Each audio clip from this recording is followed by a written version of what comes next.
The story begins in the vast expanse of the Pacific Ocean, far away from the bustling cities and crowded ports. In this remote corner of the world, where the horizon meets endless waves, a vessel named the Aegis Explorer quietly made its way through choppy waters. Unlike typical ships that carried cargo or passengers, this ship was not just ordinary. It was a research vessel, a floating laboratory designed to explore the secrets of the deep sea. Its mission was scientific, but beneath the surface of this mission lay a careful awareness that the world's most powerful nations were constantly watching, especially when it came to areas as mysterious and strategic as the Mariana Trench. The crew aboard the Aegis Explorer was a small but skilled team, each member chosen for their expertise.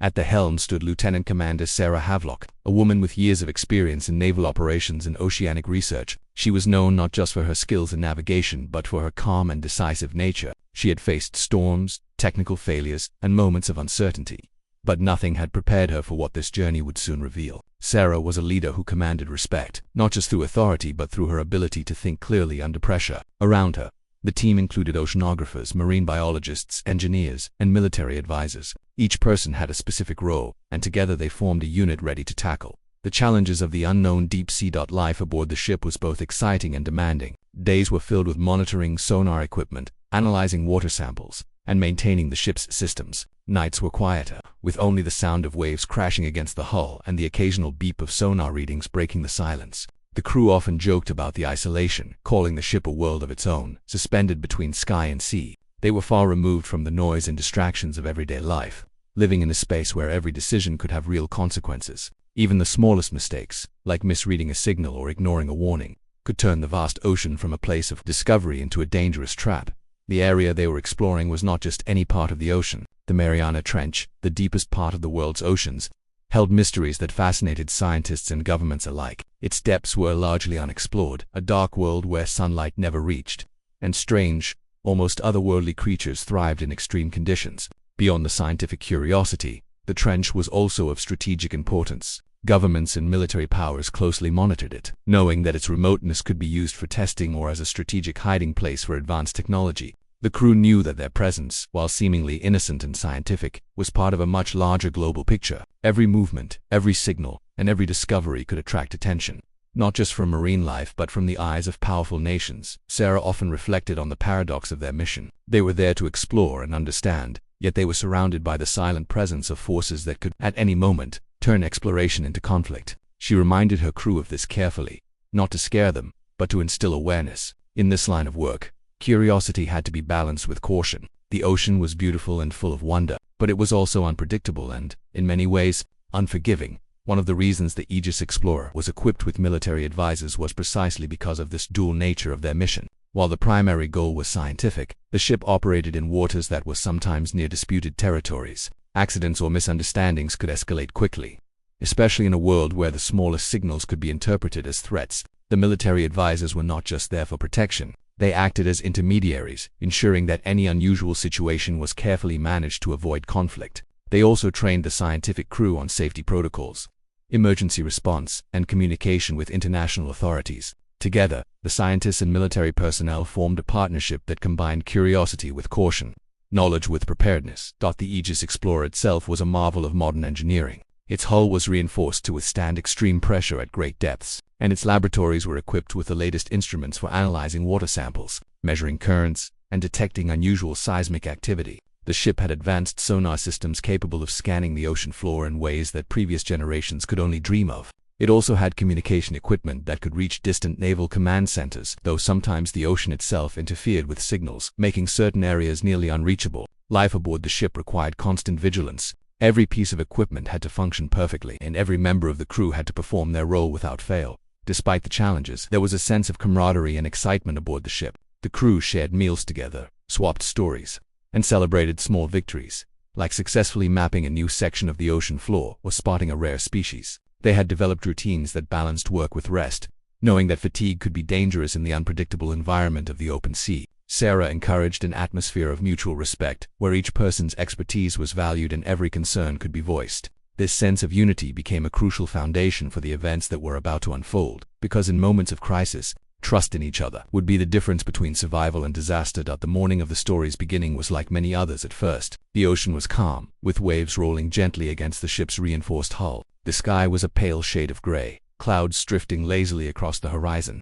The crew was busy in their routines, some monitoring sonar screens, others taking water samples, while a few engineers checked the ship's systems. The air carried a mixture of the salty scent of the sea and the subtle hum of machinery, a constant reminder of the delicate balance between nature and technology. It was during this calm that the first hint of something unusual appeared. The ship's sonar picked up faint readings deep below, unusual patterns that didn't match any known geological or biological activity. At first, the crew considered it a glitch, a misreading caused by shifting currents or interference. But as the readings persisted and became more distinct, it became clear that this was no ordinary anomaly. Sarah reviewed the data herself, her eyes narrowing as she studied the patterns. Something was happening in the depths, something that warranted attention but also caution. She reminded the crew that in the ocean, appearances could be deceiving. A seemingly small signal could indicate a massive underwater event. The anticipation began to grow. The crew speculated quietly, sharing theories about undersea volcanic activity, rare marine species, or even previously undiscovered geological formations. There was excitement, yes, but also a quiet tension. Everyone knew that deep-sea exploration was as much about patience and observation as it was about action. One wrong move could endanger the mission or their lives. Sarah, ever the steady presence, reminded everyone to keep focus, to record observations carefully, and to maintain communication protocols. Every detail mattered in this environment, and discipline was essential as the day progressed. The ship continued its careful journey. The ocean stretched endlessly in all directions, a vast and indifferent world that did not acknowledge human presence. The crew felt a mix of awe and humility, recognizing the smallness of their human concerns in the face of such immense natural forces. Yet, despite the isolation and the challenges, there was a shared sense of purpose. They were explorers in a world few had seen, guardians of knowledge that could have implications far beyond the scientific community. Each member of the crew understood that their work carried responsibility, not just for themselves, but for humanity's understanding of the oceans. It was during the quiet moments, when the hum of machinery and the lapping of waves filled the air, that Sarah reflected on the journey that had brought her here. Her career had been marked by dedication, risk, and careful planning. She had seen storms that threatened to capsize ships, mechanical failures that could have ended missions, and decisions that weighed heavily on her conscience. Yet she had also seen triumphs, discoveries that expanded human knowledge, collaborations that transcended borders, and moments of beauty that reminded her why she chose this path. The Mariana Trench, with its mystery and danger, represented both the culmination of her experience and the beginning of challenges she could not yet foresee. By the end of the day, as the sun dipped below the horizon and painted the sky with shades of orange and purple, the crew prepared for night watch. The ocean's surface shimmered under the fading light, and the first stars began to appear. The ship moved steadily, a solitary presence in the vast darkness. Everyone knew that the ocean could change in an instant, that calm seas could give way to storms, and that the unknown waited just beneath the surface. But for now, there was a moment of quiet, a fragile peace that allowed the crew to reflect on their mission, their place in the world, and the journey that lay ahead. The introduction and background sets the stage for the extraordinary events that were about to unfold.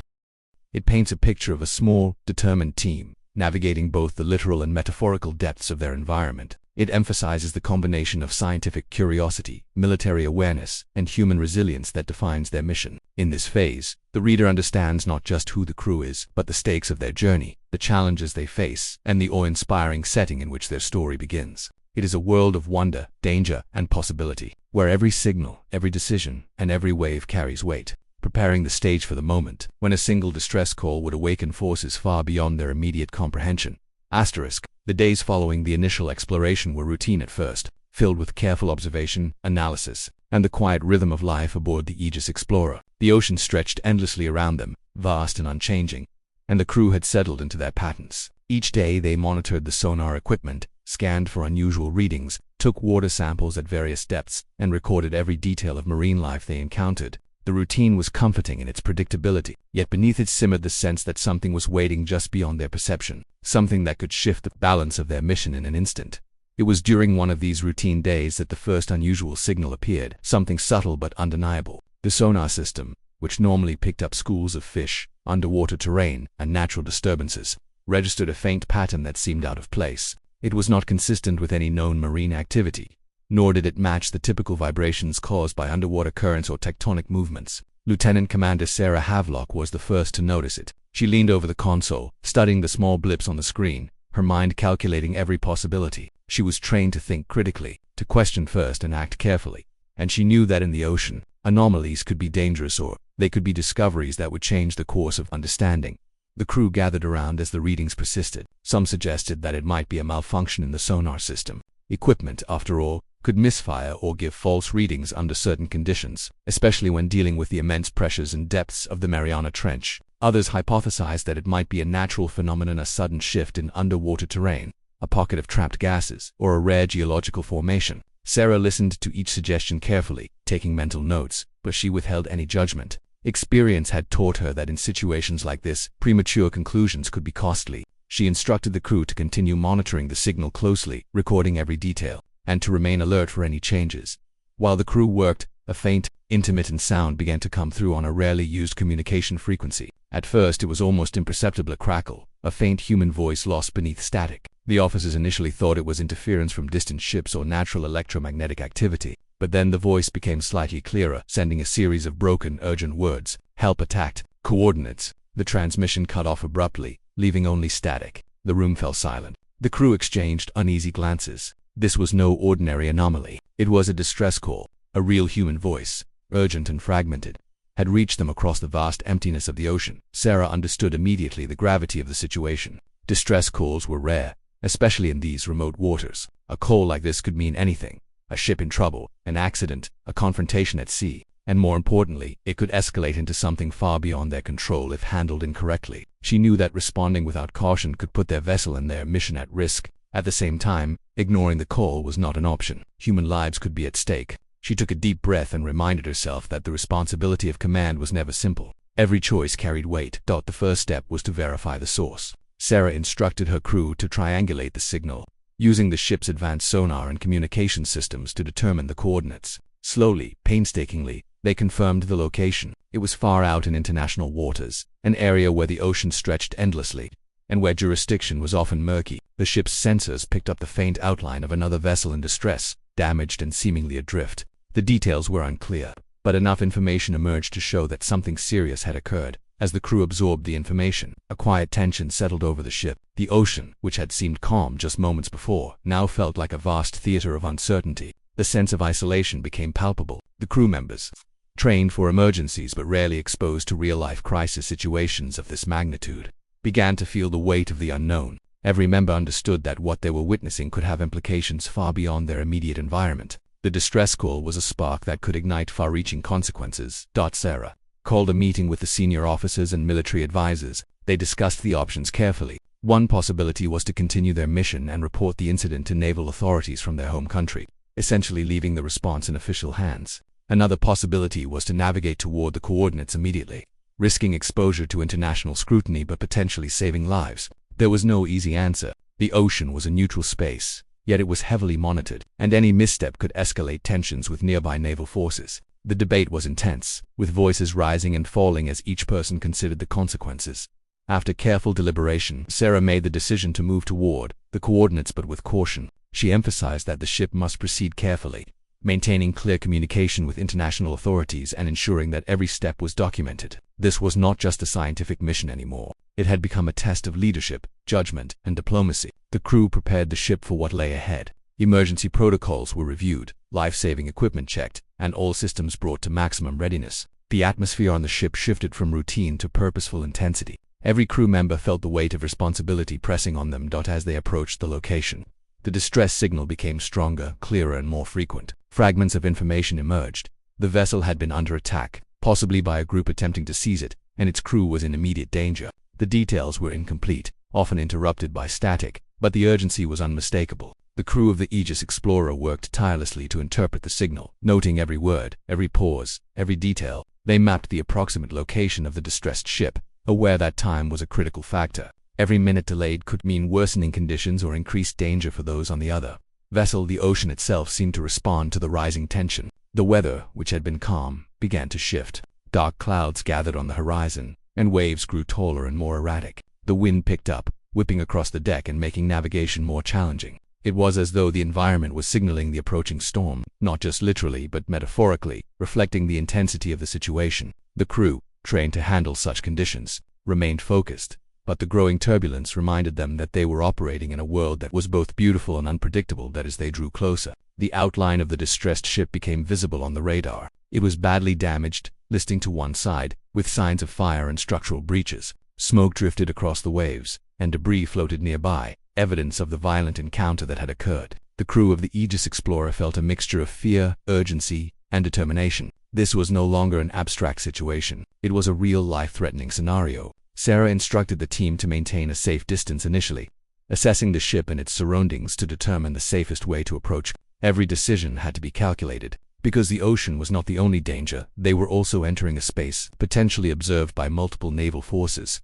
The presence of other nations' forces became increasingly apparent. As they navigated the waters, distant silhouettes of massive warships appeared on the radar. It became clear that the distress call had not only reached them but had triggered responses from naval fleets of multiple countries. These ships, armed with advanced weaponry, were converging on the area, each interpreting the situation according to their own rules and priorities. The crew of the Aegis Explorer realized that they were now in the middle of an intricate and potentially dangerous international situation. Every movement had to be precise, every communication carefully managed. The crew split into teams, each handling different aspects of the operation. One team focused on navigation and communication, plotting the safest course while keeping in contact with relevant authorities. Another team prepared for a potential rescue, readying equipment and life-saving tools. Yet another monitored the condition of the damaged ship, interpreting signals and assessing risks. Sarah moved between teams, coordinating efforts, answering questions, and making critical decisions. Her leadership became the anchor around which the entire operation revolved.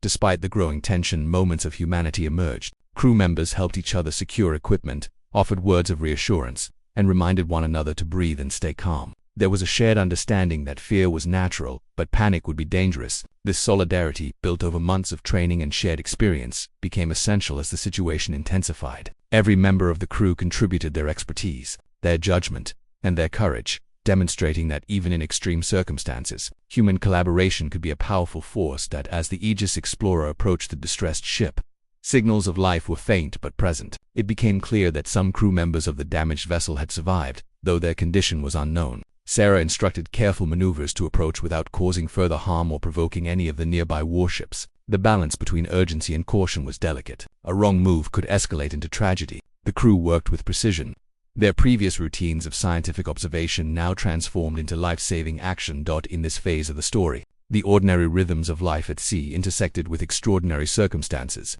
The routine days of monitoring, analyzing, and navigating became charged with suspense, urgency, and moral responsibility. The distress call, initially a faint signal through static, had changed everything. It had turned a scientific mission into a high-stakes operation, placing the crew at the intersection of human vulnerability, natural unpredictability, and international attention. The crew of the Aegis Explorer were moving toward a critical point in their journey. The distressed vessel was real, its occupants were in danger, and the presence of powerful naval forces added complexity and risk. Yet the crew was prepared, disciplined, and united, ready to confront the challenges ahead. This early phase set the stage for the rising conflict, demonstrating the tension between human compassion and strategic caution, between exploration and survival, and between the known world of scientific inquiry and the unpredictable world of international maritime crisis. The events of this period emphasized how quickly ordinary life could shift into extraordinary circumstances, how a single distress call could ripple across oceans and nations, and how leadership, skill, and courage would be tested in ways no one aboard had ever imagined. It was a moment of awakening, not just for the crew, but for the story itself, signaling that the calm seas and routine operations were about to be replaced by an unfolding drama that would challenge every skill, every judgment, and every ounce of human resolve. The moment the crew of the Aegis Explorer realized that the distress call had reached far beyond their isolated ship, the atmosphere shifted completely. The ocean, which had seemed so calm and predictable, suddenly felt alive with tension. Radar screens, once quiet except for normal ocean activity, now displayed multiple contact ships of immense size, each belonging to powerful nations, converging on the same coordinates. These were not ordinary vessels. They were the deadliest warships on Earth, heavily armed, technologically advanced, and poised to respond to any perceived threat. The crew now understood that their mission had escalated beyond scientific exploration into the delicate realm of international confrontation. Lieutenant Commander Sarah Havelock immediately convened a meeting with the senior officers. The room was tense, every person aware that the stakes had suddenly multiplied. Military advisors pointed out that the warships were reacting according to standard protocols. Any unidentified ship approaching the scene of a distress call could be considered a potential threat until verified otherwise. Scientific officers emphasized the urgency of rescuing survivors from the damaged vessel, whose time was running out. The two priorities, rescue and caution, were both critical, yet potentially in direct conflict. Every decision they made could have ripple effects that extended far beyond the immediate situation. Sarah's first task was to communicate with the approaching fleets, using long-range encrypted channels. She transmitted their intentions. They were a research vessel responding to a genuine distress call, not an aggressor. Even as she spoke, the radar showed that the warships were maneuvering, changing positions, and preparing for action. It became painfully clear that no one was willing to take a risk until absolute certainty was established. The atmosphere aboard the Aegis Explorer was charged with nervous energy. Crew members double-checked systems, adjusted their sonar arrays, and prepared emergency protocols. The science of navigation and rescue had now become intertwined with the delicate art of diplomacy under pressure. As the ship drew closer to the damaged vessel, signs of the attack became more obvious. The once sturdy hull of the ship was riddled with holes, some scorched by what appeared to be high-energy weaponry. Smoke still rose from small fires, and debris floated across the waves. The water itself carried traces of oil, chemicals, and scattered cargo. For the crew of the Aegis Explorer, this was no longer a theoretical problem, it was a real life-threatening situation. The survivors, if any remained, were exposed to the elements, possibly injured, and entirely at the mercy of whoever or whatever had caused the attack. The rising conflict was not just external, it seeped into the ship itself. Tensions ran high as crew members debated how best to proceed. Some argued for an immediate rescue, prioritizing human life above all else. Others emphasized the need for caution, warning that any sudden movement could provoke the warships or trigger defensive actions. Voices rose in heated discussions, reflecting both the stress of the situation and the diverse backgrounds of the crew. Scientists, trained to analyze and hypothesize, clashed with military personnel accustomed to strict protocols and strategic caution. Sarah, as leader, had to mediate, listening carefully to every point and then making decisive calls that balanced urgency with safety. The weather began to cooperate with the drama. Clouds darkened, winds picked up, and waves grew taller, tossing the ship with a rhythm that mirrored the tension in the command room. Nightfall was approaching, and the combination of poor visibility and high seas made navigation increasingly dangerous. The ship's advanced systems helped, but even technology had limits when nature added its unpredictability to an already volatile situation. Crew members tightened safety harnesses, secured equipment, and kept constant communication with the bridge. Every step had to be coordinated, precise, and swift. As the Aegis Explorer approached the distressed vessel, the crew's training was tested like never before. A rescue operation under normal circumstances was challenging enough, but here it was complicated by the looming threat of heavily armed warships. Each decision, from positioning the ship to launching rescue boats, from assessing the condition of survivors to interpreting signals from distant fleets, required flawless execution. One small misstep could be misread as aggression, potentially triggering a military response. Sarah felt the weight of this responsibility keenly. Her decisions could save lives, or inadvertently put her crew and the survivors in mortal danger. The first signs of human life appeared as shadows, moving among the debris on the damaged ship. A small group of survivors had managed to find refuge on the upper deck, waving frantically and signaling their presence. The sight brought relief and renewed urgency. The rescue team prepared to deploy, carefully maneuvering rescue boats while maintaining a safe distance from both the damaged ship and the approaching warships. Communication with the survivors was difficult due to damaged radios, the roar of the ocean, and rising winds, but every effort was made to reassure them that help was on the way. Meanwhile, the warships were closing in, each assessing the situation through their own sensors, sonar, and satellite feeds. The crew of the Aegis Explorer realized that they were navigating not just physical obstacles but geopolitical ones. Every action was under observation. Every maneuver could be interpreted as hostile. Sarah made a series of rapid, careful decisions, maintaining visibility for identification, keeping a clear escape route, and signaling their non-aggressive intentions. It was a delicate dance, where timing and precision were as critical as courage and skill. Communication with the warships was tense. Signals bounced back and forth, some misinterpreted, some ignored. The presence of multiple nations created confusion, as protocols varied and each fleet prioritized its own security. Sarah coordinated with her team to ensure that messages were clear, concise, and continuously updated. At the same time, she monitored the behavior of the warships, reading patterns and anticipating reactions. The situation was fluid, volatile, and charged with potential danger. Any wrong signal, any perceived error, could escalate the situation into open conflict. Inside the Aegis Explorer, the rising conflict affected morale. Crew members felt fear, frustration, and adrenaline coursing through their veins. They were trained for emergencies, but nothing in their experience fully prepared them for a situation where human life, military strategy, and the unpredictable ocean collided simultaneously. Yet despite the tension, they relied on each other, drawing on months of shared training, trust, and teamwork. Each person knew their role and executed it with precision, understanding that their collective efforts would determine the outcome. The survivors on the damaged ship faced their own rising conflict. Injured, exhausted, and terrified, they were trapped in a situation that seemed increasingly hopeless. Waves crashed against the listing vessel, wind tore at loose materials, and fire smoldered in damaged compartments. Every passing minute increased the danger, and yet they held on, aware that help was approaching. The sight of the rescue boats finally deploying provided a glimmer of hope, a reminder that human determination and coordination could overcome even the most overwhelming challenges. As the rescue operation began in earnest, the complexities multiplied. Crew members had to navigate small boats through floating debris, maintain communication with the bridge, and carefully extract survivors without capsizing or colliding with obstacles. Every movement required teamwork, calmness, and focus. The ocean itself seemed to test them, with unpredictable currents, surging waves, and shifting debris presenting constant hazards. Each successful rescue was met with brief relief, followed immediately by the realization that many more lives still depended on their skill and coordination. The tension escalated further when one of the warships altered course unexpectedly. Sensors detected missile systems activating, and the crew of the Aegis Explorer felt the tangible presence of imminent danger. Sarah immediately issued orders to slow the approach, adjust positions, and maintain non-threatening postures. The crew executed with discipline, understanding that any miscalculation could provoke a military engagement. The combination of human, technological, and natural factors created a situation where stakes were extraordinarily high, and every decision carried consequences far beyond their immediate environment.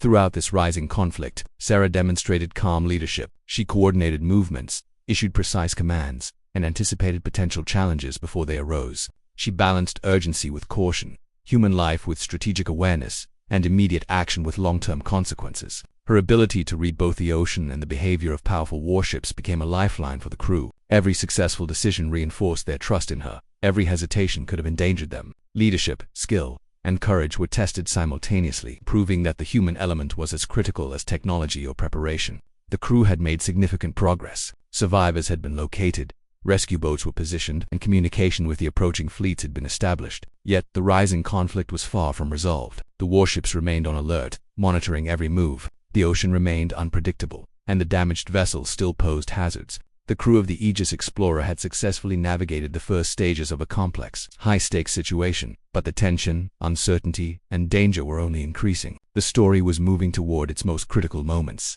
where courage, judgment, and coordination would be tested to the extreme. The rising conflict highlighted the fragility of human endeavors in the face of overwhelming forces. It showed how a single distress call could set in motion a cascade of events, involving not just human compassion but global military attention. It demonstrated that skill, preparation, and leadership could prevent catastrophe, but that danger remained constant and unpredictable. The combination of environmental challenges, human vulnerability, and international scrutiny created a narrative charged with suspense, urgency, and moral complexity. As the Aegis Explorer edged closer to the distressed ship, the tension that had been building over the past hours reached a terrifying peak. The crew, already exhausted from the long hours of careful observation and preparation, now faced the breaking point where every decision, every movement, and every second mattered. The ocean itself seemed to sense the pressure, waves surging higher, wind whipping across the deck, and rain beginning to lash against the reinforced hull. The horizon darkened, a mix of storm clouds and the shadow of distant warships that now loomed ominously on the radar.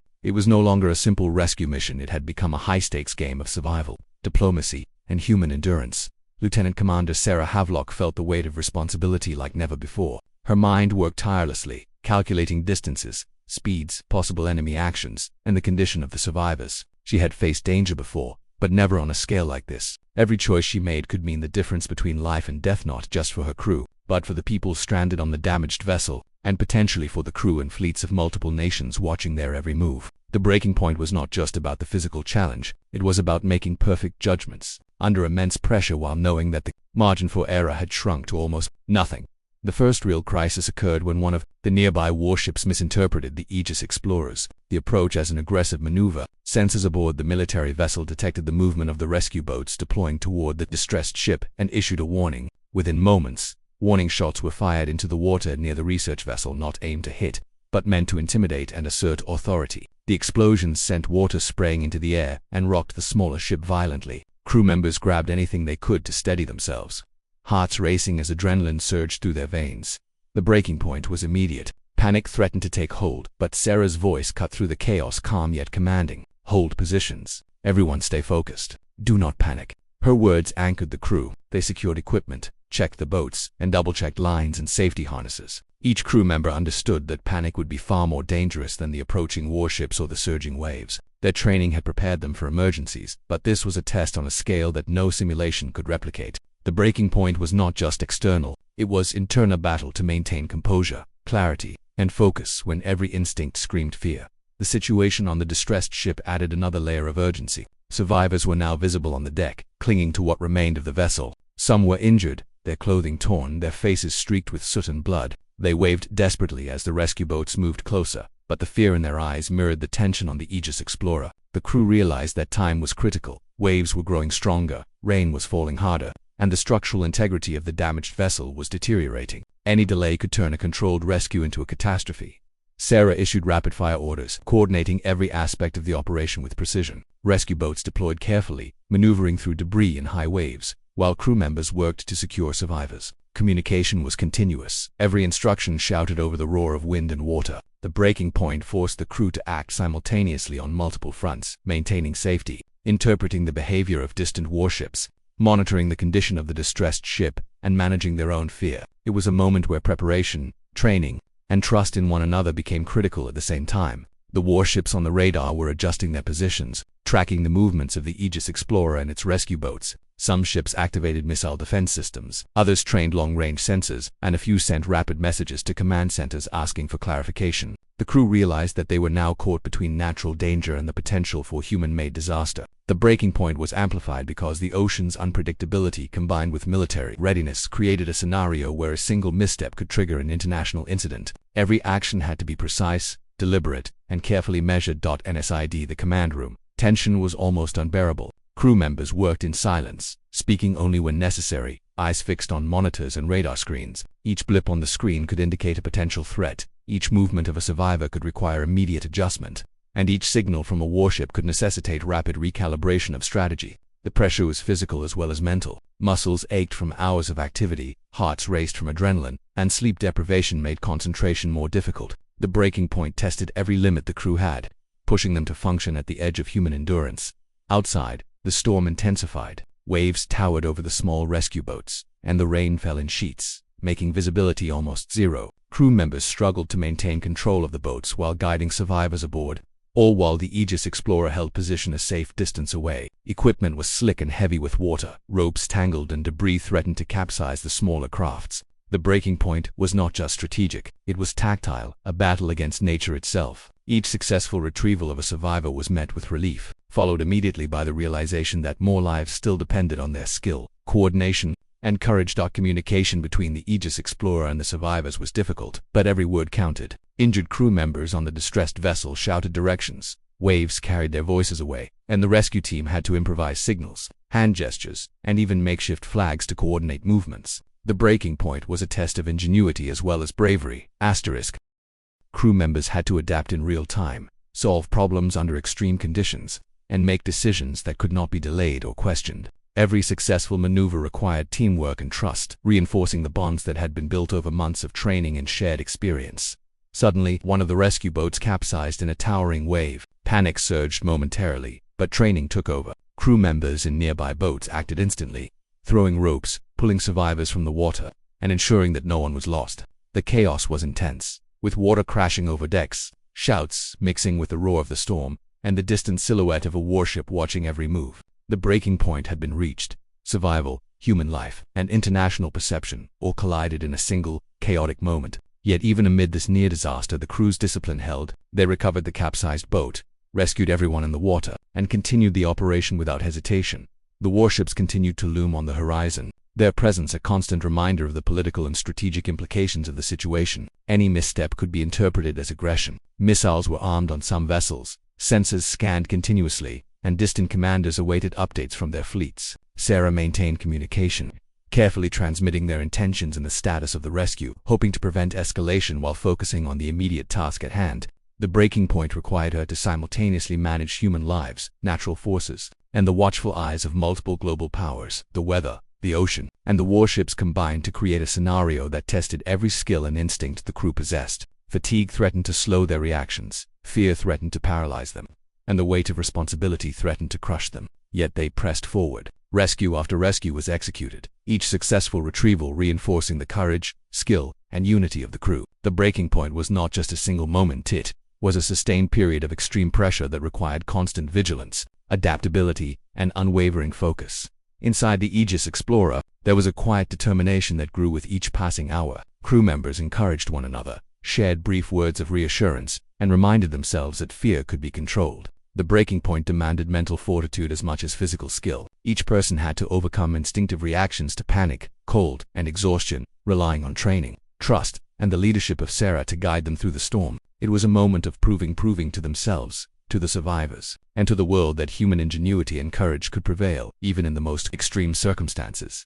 As the operation continued, the injured survivors were carefully transferred onto the Aegis Explorer, given immediate medical attention, and stabilized. The crew worked tirelessly, moving between decks, checking vitals, administering first aid, and ensuring that no one was left behind. The breaking point was still present. Waves continued to batter the ship, rain lashed the deck, and distant warships maintained their watchful presence. Yet the crew's determination never wavered. They had reached the extreme edge of human endurance and were pushing beyond it, driven by the responsibility to save lives and prevent disaster. At one point, a sudden surge of water threatened to flood part of the rescue deck. Crew members acted instantly, using pumps, barriers, and coordination to prevent catastrophe. The breaking point was both literal and figurative, a combination of natural, human, and strategic forces converging simultaneously. Every movement, every decision, and every breath mattered. Yet through it all, the crew of the Aegis Explorer maintained focus, proving that preparation, teamwork, and courage could navigate even the most perilous of circumstances. The breaking point had been reached and partially overcome.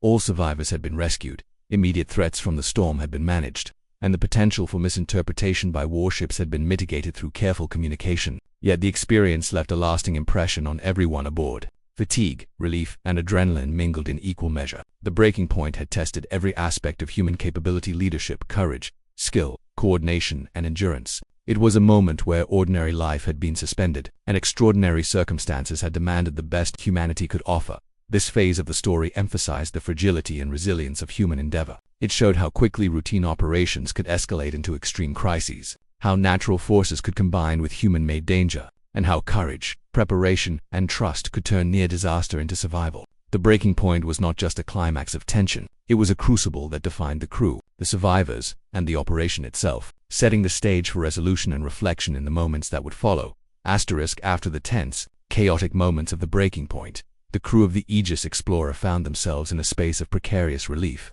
The survivors from the damaged ship had been brought safely aboard. Though many were injured and exhausted, the immediate danger from the storm had begun to ease slightly, and the massive warships that had converged on the area were maintaining their distance, watching cautiously, yet their tension was still palpable across the radar screens. The resolution of the crisis required careful navigation not just across the physical ocean, but through the treacherous waters of human diplomacy, military caution, and ongoing survival. Lieutenant Commander Sarah Havelock took a deep breath, feeling the exhaustion in her muscles and the ache in her mind, yet knowing that the mission was far from over. Saving lives had been the first priority, but now they had to manage the aftermath, ensure the safety of everyone aboard, and prevent any further escalation. She called an emergency meeting with her senior officers. The room, which had been thick with fear and urgency during the breaking point, now carried a quieter, more focused energy. Every member of the crew understood that resolution would require careful communication, coordination, and clear-headed planning. The first step in the resolution was stabilizing the survivors. The ship's medical team worked tirelessly, moving quickly between the survivors to assess injuries, treat wounds, and provide reassurance. Some had minor scrapes and bruises, others were suffering from hypothermia, shock, or more serious injuries. The crew administered first aid, coordinated with telemedicine support from naval authorities, and ensured that every individual received attention. Throughout this process, the survivors clung to hope, their expressions slowly changing from fear and despair to relief and gratitude. Their courage and resilience in the face of trauma inspired the crew to remain calm and focused, even after hours of extreme stress. Meanwhile, Sarah worked to communicate with the surrounding naval forces. The earlier warning shots and tense standoffs had underscored the danger of misunderstanding, so she prioritized transparency and diplomacy, using encrypted communications. She sent detailed updates about the condition of the rescued crew, the status of the damaged vessel, and the exact movements of the Aegis Explorer. She emphasized that their actions had been purely humanitarian and that no aggressive intentions were present. Every word, every transmission had to be precise. The resolution of the crisis depended not only on the safety of the crew and survivors but also on preventing further misinterpretation that could escalate into a broader conflict.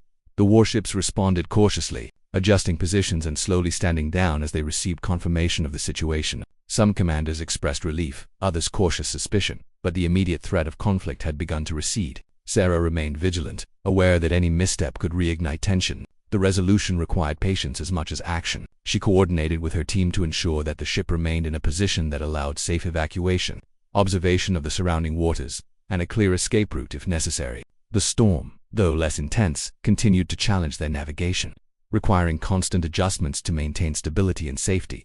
The damaged vessel was another focus of the resolution, with the survivors safely aboard the Aegis Explorer. The next task was to secure the wreckage and prevent further environmental damage. Oil, chemicals, and debris were spreading across the surface of the water, threatening marine life and potentially creating hazards for other ships. The crew deployed containment equipment, coordinated with naval authorities, and monitored the situation carefully. Though it was not glamorous work, it was essential for mitigating long-term consequences and demonstrating responsibility. The resolution of the immediate human crisis had to be complemented by attention to environmental and logistical realities. Throughout the process, communication among the crew was critical. Every team had to coordinate with others, ensuring that no step was overlooked. Rescue teams had to confirm the location and condition of survivors. Medical teams had to prepare for treatment. Navigation teams had to monitor the surrounding warships and maintain safe distance. And Sarah had to orchestrate all of it seamlessly. The resolution required precision and trust, with every crew member understanding that their actions were part of a larger, interconnected effort. The success of this phase depended on collaboration. Under pressure, and the ability to adapt to rapidly changing circumstances. As the storm began to pass and the immediate danger receded, Sarah and her crew shifted focus to the larger picture. The distressed ship, now largely abandoned and partially submerged, was a stark reminder of the dangers that had brought them to this point. Investigating its condition revealed further insights into the attack. It had been targeted by an unknown group, likely engaging in illegal activities or rogue military exercises. The specifics were still being confirmed, but the evidence helped to clarify why the warships had been so tense and why the distress signal had triggered such a rapid international response. Resolution, in this sense, required understanding, not just acting. Knowledge became a tool for ensuring that no future misunderstandings could escalate in the same way.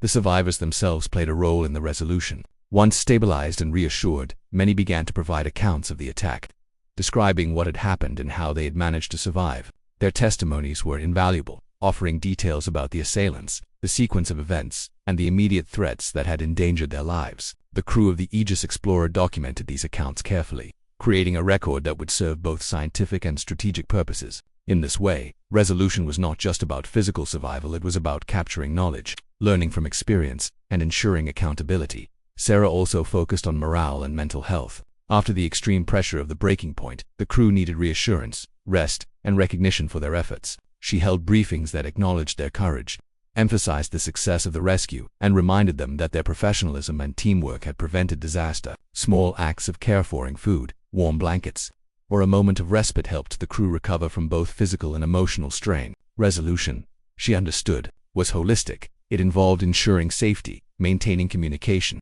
and attending to the human elements of fear, exhaustion, and trauma. As the operation wound down, the Aegis Explorer began plotting a course back towards safer waters. The storm was fading, the warships were maintaining a respectful distance, and the survivors were stable. The resolution phase was defined by controlled movement, careful observation, and measured communication. The ship's engines hummed steadily as it cut through calmer waters, a symbolic transition from chaos to control, from fear to cautious optimism. Each passing mile reinforced the success of the crew's efforts and the importance of preparation, skill, and leadership in navigating extreme circumstances. The technical challenges were not over. Even as immediate danger decreased, the ship's systems had been under continuous strain, and minor damage from the storm required attention. Engineering teams worked tirelessly to maintain stability, check hull integrity, and ensure that all critical systems, navigation, communication, and life support were fully operational. The resolution of the crisis depended not only on human coordination and diplomacy but also on technological reliability. Every repaired system, every functioning piece of equipment, contributed to the continued safety and success of the mission. Even as the immediate crisis subsided, Sarah remained alert. The surrounding warships had begun to communicate more openly, sharing information about their observations, movements, and intentions. Slowly, a mutual understanding developed. All parties recognized that the situation had been resolved without aggression, and that the actions of the Aegis Explorer had been driven by humanitarian concerns. The resolution extended beyond physical safety. It now encompassed trust-building, transparency, and the careful management of perception among multiple global powers.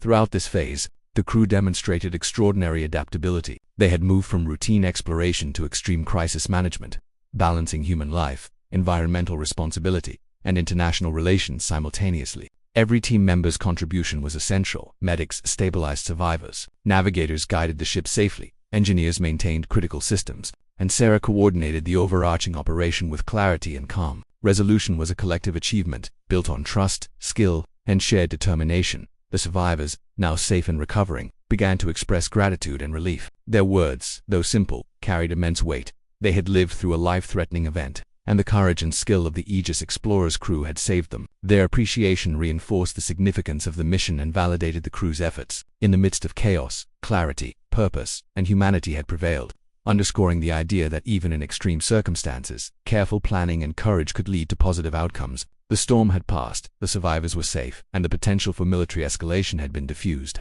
The Aegis Explorer navigated steadily through calmer waters, its crew finally able to reflect on the enormity of what they had accomplished. Resolution had been achieved on multiple levels, lives had been saved, international misunderstanding had been avoided, and the ship's mission had successfully transitioned from crisis to stability. Yet the memory of the breaking point remained vivid, a reminder of the thin line between disaster and success, chaos and control.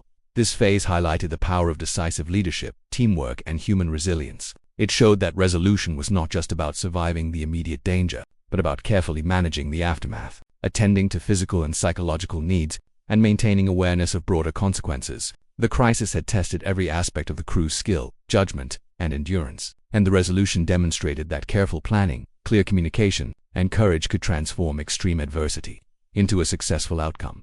The story emphasized that even when faced with overwhelming odds, humans have the ability to create order from chaos, to protect life, and to restore stability. The resolution of the mission was a testament to preparation, trust, and bravery. It was a moment of triumph that would resonate not only with those aboard the Aegis Explorer but with everyone whose lives had been touched by the crisis. Resolution, in this sense, was both an end and a beginning. An end to immediate danger, and a beginning of recovery, reflection, and understanding of what had transpired.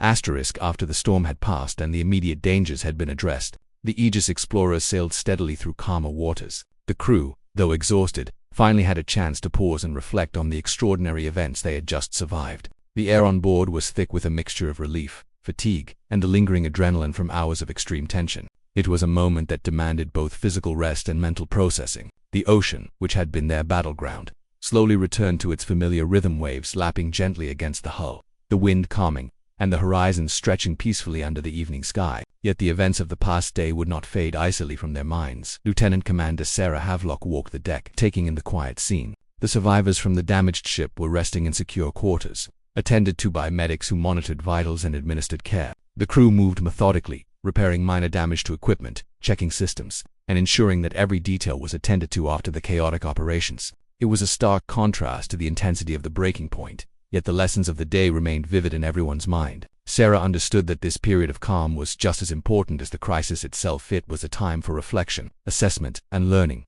One of the first reflections concerned the survivors. Many of them had witnessed horrors, attacks, fires, explosions, and the terrifying uncertainty of being stranded at sea, yet their resilience was remarkable. Some spoke quietly with medics, sharing details of the attack and the moments that had terrified them most. Others simply rested, exhausted beyond words, yet visibly relieved to be alive. The crew of the Aegis Explorer listened carefully, taking notes not just for official reports but to understand the human element of the crisis. Every story reinforced the importance of their actions and the value of quick thinking, careful planning, and teamwork in moments of life or death urgency.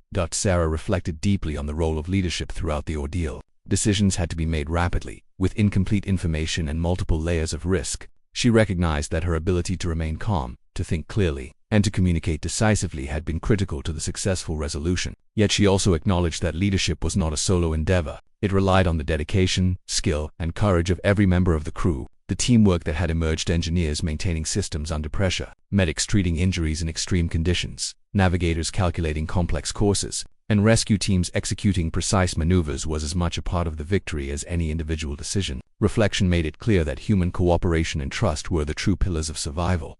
The technological elements of the mission also became a point of reflection. The advanced sonar systems, navigation tools, communication equipment, and rescue gear had all been essential to their success. Each system had performed as designed, yet the crew recognized that human oversight, adaptability and creativity were equally crucial.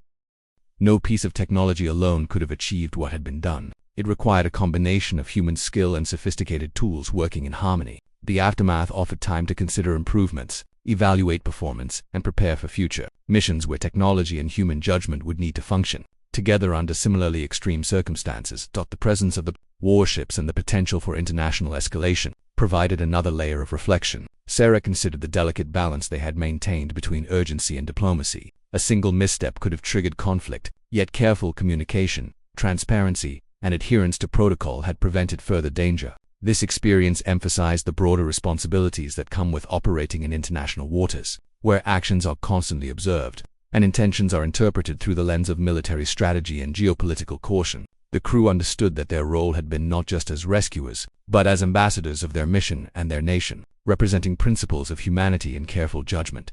The psychological aftermath was also significant. The breaking point had tested every crew member's mental and emotional endurance. Fear, adrenaline, exhaustion, and the constant threat of danger had pushed them to the limits. Now, in this quieter period, the human mind began to process what had occurred. Some crew members experienced lingering anxiety, flashbacks of chaotic waves or warning shots, or even moments of guilt for what they perceived as mistakes. Others felt an intense sense of relief, pride, or awe at what had been accomplished. Reflection involved acknowledging these emotions, discussing experiences openly, and beginning to reconcile the intensity of the crisis with the safety of the current moment. It was a time for emotional recovery as well as physical rest. The environmental impact of the incident also drew attention. The damaged vessel had left debris, oil and chemicals floating in the ocean, threatening marine life. The crew deployed containment measures, coordinated with authorities for cleanup, and documented the scene carefully. This aspect of reflection reinforced the understanding that human activity, even when intended for rescue and aid, carries consequences for the natural world. It reminded the crew that responsibility extended beyond immediate survival to long-term stewardship of the ocean and the ecosystems that inhabit it.